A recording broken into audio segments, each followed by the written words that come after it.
ዛሬ በጣም ብዙዎቻችሁ ስትጠይቁኝ በነበረው ላልተማረ ሰው ወይም ብዙም ስኪል ለሌለው ሰው የሚሆን የአውስትራሊያ የስራ ቪዛ አሞላል ነው ይዤላችሁ የመጣሁት። በአግሪካልቸር ላይ፣ በሆስፒታሊቲ ላይ፣ በተለያዩ ፋክተሪ ስራዎች ላይ፣ በኮንስትራክሽን ላይ ሊሰሩ የሚችሉ የተለያዩ ስራዎችን ያለ ኤጀንሲ በራሳችሁ አፕላይ አድርጋችሁ የምትወጡበትን ለየት ያለ ኦፖርቹኒቲ ነው ይዤላችሁ የመጣሁት።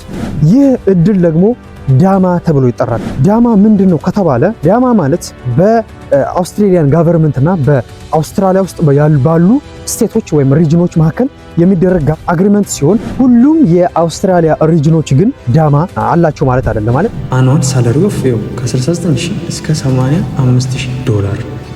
ይሄ በጣም የሚገርም ነው። ምን አይነት ቪዛ ነው ለዳማ አፕላይ ማድረግ የምትችሉት?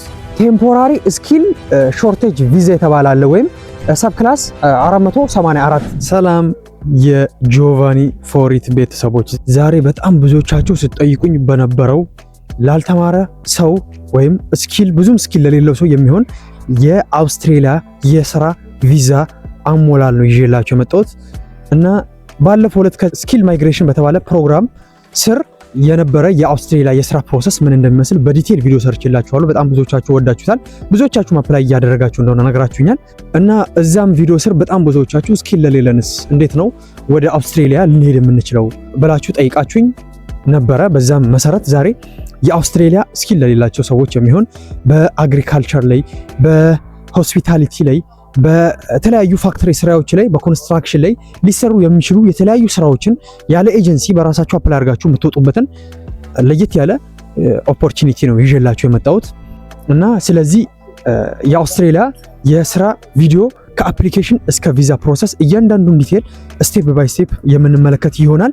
ለዚህ ዩቲዩብ ቻናል አዲስ የሆናችሁ ሰዎች ዩቲዩብን ሰብስክራይብ ማድረጋችሁን አትርሱ እና ያው እንዳልኩት ዛሬ ይዤላችሁ የመጣሁት የአውስትራሊያን የስራ ፕሮሰስ ሲሆን ይህም የስራ ፕሮሰስ ደግሞ የተወሰነ ስኪል ያላችሁና እንዲሁም ይህን ያህልም ስኪል የሌላችሁ ሰዎች አፕላይ ማድረግ የምትችሉት የስራ አይነት ሲሆን ያው ብዙዎቻችሁ ጠይቃችሁ ነበር። ባለፈው ዕለት ስለምንድን ነው የሰራሁት? ባለፈው ዕለት ስለ ስኪልድ ማይግሬሽን ፕሮግራም ነው። ስኪል ያላቸው ዲግሪ ያላቸው ስፔሻሊ ደግሞ በአውስትራሊያ ጋቨርንመንት ኳሊፋይ ሊሆን የሚችል አሰስመንት ማለት አሰስ ተደርጎ ኳሊፋይ ሊሆን የሚችል ስኪል ያላችሁ ዶክተሮች፣ ኢንጂነሮች ለእናንተ የሚሆን ስራ ነው ብዬ ነበር። ዛሬ ደግሞ ይዤላችሁ የመጣሁት ይህን ያህልም ስኪል ባይኖራችሁ ጀስት አፕላይ ልታደርጉት የምትችሉት ልትፎካከሩ የምትችሉት እድል ሲሆን ይህ እድል ደግሞ ሜንሊ ምን ተብሎ ይጠራል? ዳማ ተብሎ ይጠራል። ዳማ ማለት ዲዛይንድ ኤሪያ ማይግሬሽን አግሪመንት ተብሎ ይጠራል። ዳማ ምንድነው ከተባለ ዳማ ማለት በአውስትራሊያን ጋቨርንመንት እና በአውስትራሊያ ውስጥ ባሉ ስቴቶች ወይም ሪጅኖች መካከል የሚደረግ አግሪመንት ሲሆን እነዛ ሪጅኖች ከሌሎች ሀገራት ከአፍሪካ ሊሆን ይችላል ከየትኛውም ሀገር የጉልበት ሰራተኞችን አምጥተው እንዲያሰሩ የሚፈቅድላቸው አግሪመንት ነው። ይህም ደግሞ ለምንድነው የሚያመጡት? ሀገራቸው ውስጥ ሰራተኛ ለምንድነው ከሌላ ሀገር የሚያመጡት? ለምንድነው አግሪመንቱ ያስፈልግ ከተባለ አንዳንድ ሪጅን ውስጥ የሰራተኛ እጥረት ያጋጠማቸው ሪጅኖች አሉና እነዚህ ሪጅኖች ላይ ሰራተኛ እጥረታቸውን ከቨር ለማድረግ የተዘጋጀ ቪዛ አይነት ወይም የተዘጋጀ ፕሮግራም ሲሆን እና ምን አይነት የስራ አይነቶች በዚህ ፕሮግራም ስር አለ ከተባለ በጣም ብዙ አይነት ስራዎች አሉ። በአግሪካልቸር አለ፣ ቻይልድ ኬሪንግ ሊሆን ይችላል፣ ኢልደር ወይም ቻይልድ ኬር ማለት ህፃናት መጠበቅ ሊሆን ይችላል፣ አዛውንቶችን መጠበቅ ሊሆን ይችላል፣ ኮንስትራክሽን ሊሆን ይችላል፣ ክሊኒንግ ሊሆን ይችላል፣ በተለያዩ በፋርሚንግ ውስጥ ሊሆን ይችላልና በእነዚህ አይነትና በተለያዩ ፋብሪካ ስራዎች ውስጥ ሰሩ አይነት ስራዎች ሊሆኑ ይችላሉ ማለት ነውና ይህ የስራ አይነት ግን እንድታውቁት ነው ፈልገው በጣም ኮምፒቲቲቭ ነው። በጣም መልፋት አለባችሁ ይህን የስራ አይነት ለማግኘት ማለት ነውና ሁሉም የአውስትራሊያ ሪጅኖች ግን ዳማ ወይም ይሄ ፕሮግራም አላቸው ማለት አይደለም። ማለት አሁን ለምሳሌ ዝም ብላችሁ አንዱን ራንደም የሆነ የአውስትራሊያ ሲድኒ ቼክ አድርጋችሁ ሲድኒ አለ ወይ ምናምን ብላችሁ ልታደርጉ አትችሉም። ኦኬ አውስትራሊያ ውስጥ ያሉ ሪጅኖች አሉ ግን ሁሉም አይደሉም። ኦኬ ሰው እና የትኞቹ ሪጅኖች ናቸው ዳማ ፕሮግራም ስር የሚጠቃለሉት ካላችሁ የተለያዩ ሪጅኖች አሉ። ከነዚህም ውስጥ አንደኛው ኖርዘርን ቴሪቶሪ ዳማ የሚባል አለ። ሁለተኛው ደግሞ ሳውዘርን አውስትራሊያን ዳማ ተብሎ የሚጠራ አለ። ታስማኒያ ዳማ አለ፣ ቪክቶሪያ ዳማ አለ እና የተለያዩ ዳማ ያለባቸው ሪጅኖች አሉ ማለት ነውና እነሱን ሪጅኖች በደንብ ተመልክታችሁ ነው እንትን ማድረግ የምትችሉት ማለት ነው። ሰው ላይክ እንዴት ነው የሚሆነው ፕሮሰሱ ካላችሁ በመጀመሪያ በዳማ ላይክ ስር የተጠቃለሉ ሪጅኖችን አይደንቲፋይ ማድረግ አለባችሁ። ከዛ ደግሞ ቀጣሪ በዛ ሪጅኖች ቀጣሪ ማግኘት አለባችሁ። ምን አይነት ቀጣሪ? ቪዛችሁን ስፖንሰር የሚያደርጉ ቀጣሪዎች ማለት ነው። ያው እንደ አውሮፓ ላይ ምን አለ? ቪዛ ስፖንሰር የሚያደርግ ኢምፕሎየር ማግኘት አለ አይደል? እዚህም አውስትራሊያም ላይ እንደዛ ቪዛችሁን ስፖንሰር የሚያደርግ እንትን ማግኘት አለባችሁ ማለት ነው። ምን ቀጣሪ ማግኘት አለባችሁ። ሰው አሁን ምንድነው የሚያስፈልጉት ለዚህ ዳማ ሪኳየርመንቶቹ ምንድን ናቸው የሚለውን በዲቴል እንመለከታለን። ለዳማ ለተባለው ፕሮግራም በአውስትራሊያ ስራ ለማመልከት ከሚያስፈልጉ ሪኳየርመንቶች አንደኛው ምንድነው እድሜያችሁ ማክሲመም መሆን የሚችለው 45 ነው። አንዳንድ ሪጅኖች ደግሞ እስከ 55 ይፈቅዳሉ። ከዛ በላይ እድሜያችሁ ሊሆን አይችልም ማለት ነው። ሌላኛው ደግሞ አንዳንድ ሪጅኖች እንግሊሽ ፕሮፊሸንሲ ይጠይቃሉ። አይኤልቲኤስ ከ4.5 ጀምሮ ማለት ነው። አንዳንድ ሪጅኖች ደግሞ ምንም አይነት እንግሊዘኛ ፕሮፊሸንሲ አይጠይቁም። ሰው እንግሊዘኛ የሚጠይቁም አሉ የማይጠይቁም አሉ ማለት ነው። ሌላኛው ደግሞ ያው ሰሚ ስኪል ነው። አንዳንዱ ደግሞ ሎ ስኪል ብያቸዋለሁ። ሰው ስኪል የሚጠይቁ ከሆኑ ምን ይጠይቃሉ? ላይክ አሁን ለምሳሌ አግሪካልቸር ላይ ካላችሁ አግሪካልቸር ላይ ለመስራት መፈልገው ካላችሁ አግሪካልቸር ላይ ከዚህ በፊት ሰርታችሁ የምታውቁ ኤክስፒሪየንስ ይጠይቃሉ። የአንድ ዓመት ወይ የሁለት ዓመት ኤክስፒሪየንስ ማለት ነው። በተሻላችሁ አቅም ኤክስፒሪየንስ ቢኖራችሁ አስፈላጊ ነው ማለት ነው። ኦኬ በፋክተሪ ላይም ከሆነ በኮንስትራክሽን ላይ ከሆነ በዛ አፕላይ በምታደርጉት ጆብ ላይ ኤክስፒሪየንስ ነበራችሁ የሚለውን እንትን ማድረግ ይፈልጋል። ኦኬ ሌላኛው ደግሞ ምንድነው ኳሊፊኬሽን ነው፣ ሰርቲፊኬሽን ነው። አሁን ለምሳሌ ሆስፒታሊቲ ስራ ላይ ሊሆን ይችላል፣ ኬር ቻይልድ ኬር ሊሆን ይችላል፣ ኢልደር ኬር ደግሞ የተለያዩ በእነዚህ አይነት እንትኖች ላይ ከዚህ በፊት የወሰዳችሁ ትሬኒንጎች ከነበሩ ለነሱ ደግሞ ሰርቲፊኬት ካላችሁ ሞር ይሄም የማሳመን አቅም አለው። ኦኬ ይሄ ደግሞ ሌላኛው ደግሞ ምንድነው ሄልዚ ቼክአፕ ነው ማለት ያላችሁበት የጤና ሁኔታም በደንብ መታየት አለበት ማለት ነውና የጤናችሁ ሁኔታ እንዴት ነው የሚለውንም በደንብ ማሳየት አለባችሁ ማለት ነው። ኦኬ አምስተኛው ፖሊስ ክሊረንስ ነው። አምስተኛው ላይ ምንም አይነት ወንጀል ከዚህ በፊት እንዳልሰራችሁ ማሳየት አለባችሁ። ሌላኛው ደግሞ ጆብ ኦፊር ያስፈልጋችኋል። ጆብ ኦፊር ስፖንሰርሺፕ ያስፈልጋችኋል። ኦኬ መጀመሪያ ጆብ ኦፊር የሚልክላችሁ ግለሰብ፣ ከዛን ኮንትራት የሚልክላችሁ፣ ከዛ ደግሞ ቪዛችሁንም ስፖንሰር የሚያደርግ ምን ያስፈልጋል? ኢምፕሎየር ማግኘት ያስፈልጋል። ይህ እንዴት ነው የምትፈልጉት? እሱን ራሱን የቻለ ፕሮሰስ አለው። እሱን በደንብ እንነጋገርበታል። ያው ሌላኛው ሪኳየርመንት ደግሞ ምንድነው? ቪዛ ነው። ወደ አውስትራሊያ በዚህ እንትን ለመግባት ምን ያስፈልጋችኋል? ቪዛ ያስፈልጋችኋል። ሶ ራሱን የቻለ ቪዛ ፕሮሰስ አለው ማለት ነው። ሰው ለቪዛ ፕሮሰስም ግዴታ አፕላይ ማድረግ አለባችሁ። ቪዛም ምን አይነት ቪዛ ነው ለዳማ አፕላይ ማድረግ የምትችሉት? ቴምፖራሪ ስኪል ሾርቴጅ ቪዛ የተባለ አለ፣ ወይም ሰብ ክላስ 484 የተባለ የቪዛ አይነት አለ። ለዚህ ቪዛ አይነት ግዴታ ማመልከት አለባችሁ ማለት ነው። ለዚህም ደግሞ አፕላይ ለማድረግ የሚያስፈልጉ የተለያዩ ሪኳየርመንቶች አሉና እነሱን ሪኳየርመንቶች ደግሞ ምንድናቸው? አንደኛው ፓስፖርት ነው። ሁለተኛ ደግሞ በርዝ ሰርቲፊኬት ያስፈልጋቸዋል። ሶስተኛው ጆብ ኦፊር፣ ጆብ ኮንትራት፣ ሲቪ ያስፈልጋቸዋል። ሰርቲፊኬት፣ ወርክ ኤክስፒሪየንስ እነዚህ ደግሞ ላይ ካላችሁ እነዚህም ያስፈልጓቸዋል። አይኤልቲኤስ፣ ቶፍል ምናምን ደግሞ የምትጠየቁ ከሆነ እንግሊሽ ፕሮፊሸንሲ ኤግዛም ልትጠየቁ ትችላላችሁ። ማለት ለዛ ስራ አስፈላጊ ከሆነ ግዴታ ፕሮቫይድ አድርጉ የሚባል ከሆነ ትጠይቃላችሁ ለሱ ማለት ነው። ሌላኛው ደግሞ ፖሊስ ክሊራንስ፣ ሄልዚ ቼክአፕ እና ፎቶ አይዲ ፎቶ ማለት ነው። እነዚህ ዶክመንቶች ለምን ያስፈልጓቸዋል? ለኤምባሲ እንትን ያስፈልጓቸዋል ማለት እና በራሳችሁ ቪዛ ፕሮሰሳችሁን በራሳችሁ አፕላይ ማድረግ አትችሉም። ግዴታ በኤምፕሎየራችሁ በኩል ነው መደረግ የሚችለው። ሰው ቪዛችሁን ስፖንሰር የሚያደርግ ኢንዲቪጁዋል ነው እንትን የምታደርጉት ኢምፕሎየር የምትፈልጉት ማለት ነው። ሌላው ደግሞ ምንድነው? ፋይናንሻል ፕሩፍ ያስፈልጋቸዋል። ሌላኛው ሪኳየርመንት እና ፋይናንሻል ፕሩፍ ለምንድን ነው የምትጠይቁት? ሙሉ ጆባችሁ በአኮሞዴሽን ምግባችሁ ምናምን ከቨር አድርጎ የሚወስዳችሁ ካምፓኒ ከሆነ ምንም ባንክ ስቴትመንት እና ፋይናንሻል ፕሩፍ አትጠይቁም። ነገር ግን እሱን ከቨር የማያደርግላችሁ ከሆነ ጀስት እናንተ ባንክ ስቴትመንት እንድታሳዩ ይጠበቃል። ኦኬ ባንክ ስቴትመንታችሁ ደግሞ ከ5000 እስከ 10000 የአውስትራሊያን ዶላር በውስጡ ማሳየት የሚችል ባንክ ስቴትመንት መሆን አለበት ማለት ነውና የራሳችሁ ወይም እናንተን ስፖንሰር የሚያደርጋችሁ ሰው ካለ እሱን ማሳየት ትችላላችሁ ማለት ነው። ሌላኛውና የመጨረሻው ደግሞ ምንድነው? የኤምባሲ ቪዛ ፊ ነው። ቪዛ ፕሮሰሲንግ ፊ ትከፍላላችሁ። ሌላኛው ሪኳየርመንት ምንድነው? ለቪዛ ፊ ከ1300 እስከ 2700 ምናምን የሚጠጋ አውስትራሊያን ዶላር ለምን ትከፍላላችሁ? ለቪዛ ፕሮሰሲንግ ፊ ትከፍላላችሁ። እነዚህ 10 ሪኳየርመንቶችን ካሟላችሁ ለዳማ እንትን ሬዲ ናችሁ ማመልከት ትችላላችሁ ማለት ነው። እና አሁን ቀጥታ እንዴት አፕላይ ልታደርጉ እንደምትችሉት በዲቴል የምንመለከት ይሆናል። እሱን እያንዳንዱን ስቴፕ ባይ ስቴፕ እንመለከታለን። በመጀመሪያ እንዴት ነው የምታደርጉት?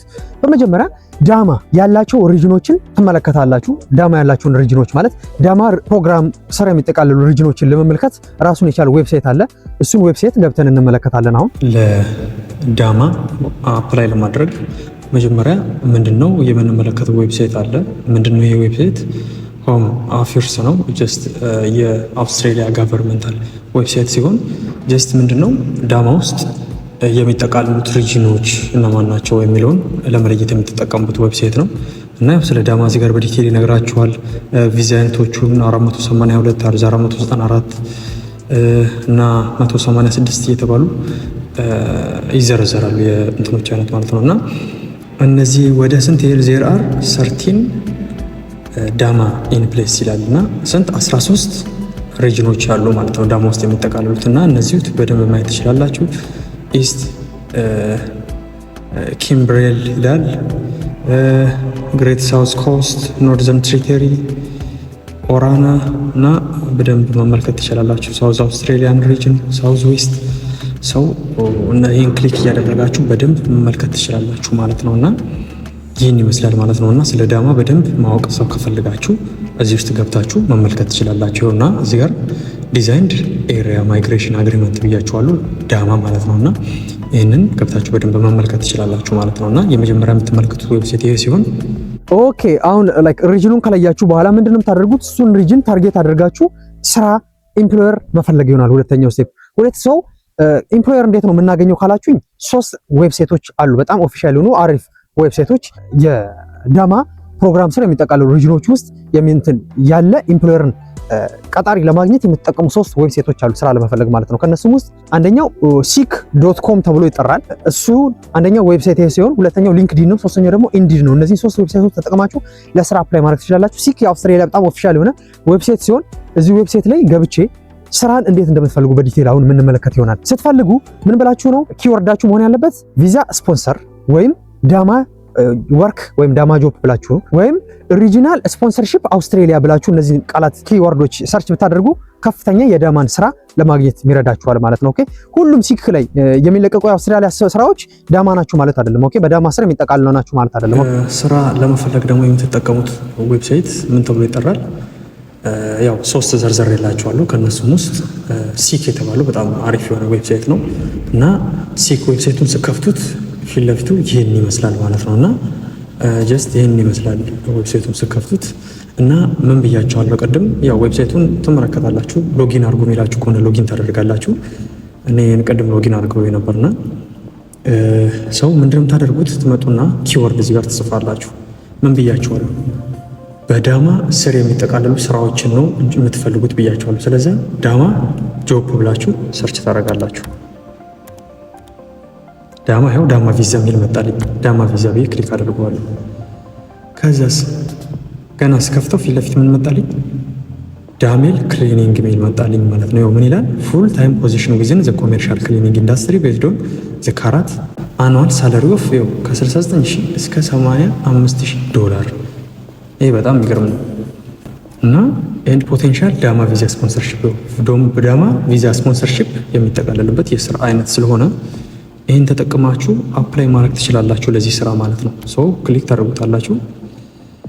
ይኸውና እዚህ ጋር እያንዳንዱ ዲቴል ይነግራችኋል። ከተማው የት እንደሆነ፣ ስራው ያው ክሊኒክ ሰርቪስ ነው፣ ፉል ታይም ነው። እዚህ ጋር ደግሞ ምን አለ? በአመት የሚከፈላችሁን ደሞዝ ያስቀምጣል እና ያው እዚህ ጋር ሁሉም ነገር ይነግራችኋል። በደንብ ማንበብ ትችላላችሁ። እና ሪኳየርመንቱ ምንድነው? አቬለብል ፎር ፉል ታይም ወርክ አቬለብል እና እያንዳንዱ ዲቴል ይነግራችኋል ሪኳየርመንቱ ምን እንደሆነ። ምን ይላል? የሚኒመሙ 1 year ሪሌቫንት ወርክ ኤክስፒሪየንስ፣ ጽዳት ላይ የሆነ ኤክስፒሪየንስ መኖሩን ማሳየት አለባችሁ። መስት ቢ ኢን ዊሊንግ ቱ ሪሎኬት። አሁን ይሄ ችግር የለውም።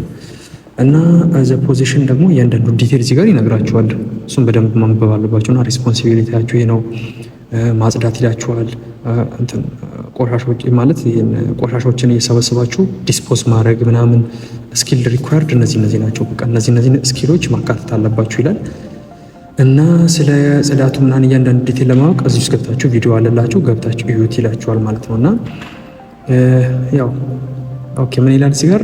ኢምፕሎየር ኩዌስችን ዩር አፕሊኬሽን ዊል ኢንክሉድ ዘ ፎሎዊንግ ኩዌስችንስ፣ እነዚህን ጥያቄዎች ያካትታል አፕሊኬሽናችሁ የሚለውን ትመለከታላችሁ ማለት ነው። እና ምንድነው ዱ ዩ ሃቭ ኤ ከረንት ፖሊስ ቼክ ፎር ኤምፕሎይመንት እና ናሽናል ፖሊስ ሰርቲፊኬት ምንድነው? ፖሊስ ክሊራንስ ማለት ነው።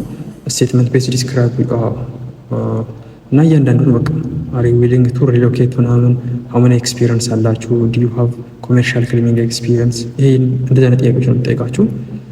ከዛን አፕላይ ለማድረግ ይኸው ክዊክ አፕላይ የሚለውን ክሊክ ታደርጉታላችሁ ማለት ነው። እና ሰው ሬጂስተር አድርጋለሁ ሳይን ያደርጉት እና አካውንት መክፈት አለብኝ። አካውንት ከፍታላችሁ አካውንት ከሌላችሁ ኦኬ። ከዛ የሚጠይቃችሁ ፐርሰናል ጥያቄዎች አሉ። እነሱም ፐርሰናል ጥያቄ ትመልሳላችሁ። ሲቪያችሁንም አታች አድርጉ ምናምን ይላችኋል። ይኸው እንዳለ እነዚህ ዲቴሎቻችሁን ይኸው ምን ይላል እዚህ ጋር ዲቴላችሁን ታስገባላችሁ። ፈርስት ኔም የእናንተና የአባታችሁ ነው። ላስት ኔም የአያታችሁ፣ ሆም ሎኬሽን በቃ ሁሉንም እዚህ ጋር ሆም ሎኬሽን ቤታችሁ የት ነው ከተማውን ምናምን። ከዛን እዚህ ስልክ ቁጥራችሁን ኢሜይላችሁን እዚህ ጋር ታስገባላችሁ። ከዛን አፕ ሲቪን ወይም ሪዝሚ ማለት ሲቪ ማለት ነው። ኦኬ ሲቪ እንትን ታደርጋላችሁ። ከቨር ሌተር እና ሲቪ ሁለቱም እንዴት እንደሚዘጋጅ ቪዲዮ ሰርቼላችኋለሁ። ያላያችሁ ገብታችሁ እዩት። እነዚህ ሁለቱንም አፕሎድ ካደረጋችሁ በኋላ ኮንቲኒው ስትሉት ዳይሬክትሊ ወዴት ይወስዳችኋል? ወደ አፕላይ ወደ ማድረግ ትገባላችሁ ማለት ነው። እና ይህን ይመስላል። ሌላም ስራዎች አሉ መመልከት ትችላላችሁ። ኦኬ ሌሎችም አፕላይ ማድረግ የምትችሏቸው ስራዎች አሉና መመልከት ትችላላችሁ። ኦኬ እና እንደዚህ እያደረጋችሁ ለስራ አፕላይ ማድረግ ትችላላችሁ ማለት ነው። ኦኬ እና ማንኛውም ጥያቄ ካላችሁ ኮሜንት ሴክሽን ላይ መጠየቅ ትችላላችሁ። ኦኬ ከዛስ አፕላይ አድርጋችሁ ያ አሁን ሶስተኛው ስቴፕ ነው ምንድነው? አፕላይ አድርጋችሁ ያ ዳማ አክሴፕት የሚያደርጋችሁ ከሆነ እናንተን መቅጠር ከፈለገ ማለት ነው ቀጥታ ለዳማ ኦፊስ ማመልከት አለበት ማለት ነው። ዳይሬክትሊ እናንተን አክሴፕት ያደረግበትን እያንዳንዱን ዲቴል እንትን አድርጎ ዶክመንቶቻችሁን ፕሪፔር አድርጎ ወደ ኦፊስ ሄድና ማመልከት አለበት ለእናንተ ማለት ነው።